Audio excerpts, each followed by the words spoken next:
hopping through reeds, guiding chicks to float and flutter, and soaring high in the sky. It's the best time of the year to observe migratory birds in Wuhan.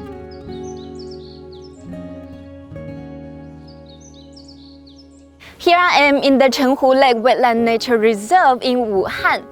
Known as the city of rivers and lakes, Wuhan sits at the confluence of China's longest river, the Yangtze, and its longest tributary, the Han River, boasting a vast expanse of wetlands. Wuhan boasts over 162,000 hectares of wetlands, accounting for 18.9% of its total area. Fertile wetlands here are home to more than 400 wild animal species and over 400 plant species, making it a popular observing spot for bird lovers. Wetlands here also provide migratory birds with a sustainable environment, a comprehensive food chain, and conditions necessary to thrive, making it a paradise for migratory birds. And here we come to a crossroad. Behind me we can see a sign, and over there we can see wetland plank road and bird watching tower, as well as a wood path. And on this way later we can see a small and micro wetland, a bird watching corridor, as well as Qihao bird watching station. Along the way to sightseeing, we can also see here some of the interactive installation here, and on it we can see there are patterns of different kinds of birds. These are quite interesting. We can enjoy the beautiful view there and also learn more about birds.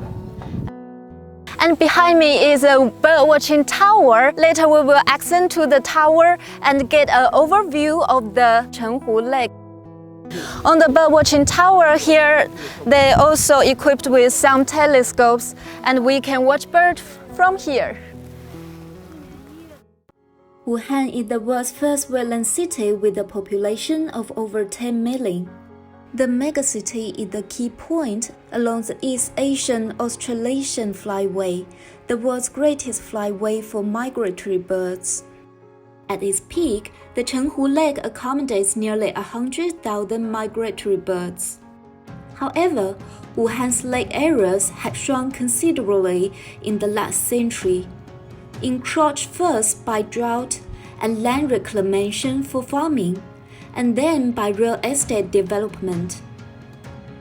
The trend reversed after the Wuhan government passed a slew of legislation and policies to protect wetlands in the 2000s, eventually stabilizing the city's wetland area amid rapid economic growth.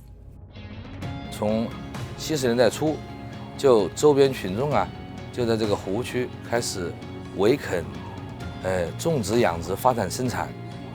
那么从2017年开始，随着这个经济社会的发展和群众保护意识的提高，那么我们最后就实施了城湖的退养还湖还湿，让城湖得以休养生息，得以逐步的生态得到一个很好的恢复。那么最明显的就是来这里栖息的鸟类和野生动物的种类就有明显的增加。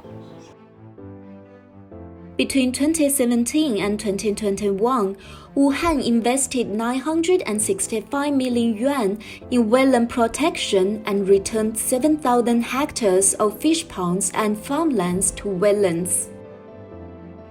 Now, Wuhan is holding the 14th meeting of the Conference of the Contracting Parties to the Ramsar Convention on Wetlands. It's the first time such a meeting is held in China. This has become a testament to Wuhan's efforts in protecting its diversified ecological landscape. I absolutely feel that China has made great strides in wetland conservation, and my first time coming to Wuhan was over 30 years ago. So I've seen with my own eyes that in the last 20, 30 years, the Chinese government attitude toward nature conservation had a large change. There are often some difficult trade-offs between people's legitimate development needs and the survival of these important ecosystems that we all depend on.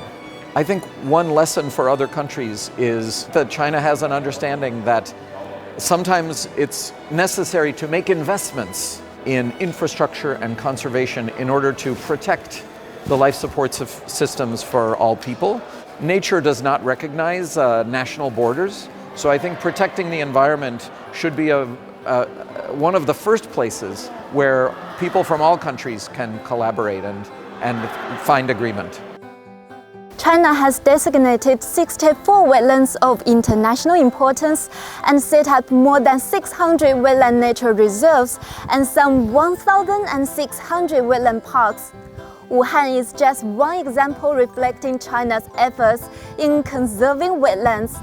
The country has made steady progress in wetland conservation over the past decades, with an improving wetland ecosystem, the establishment of wetland nature reserves, and a new law on wetland protection, all for pursuing a harmonious coexistence between humanity and nature.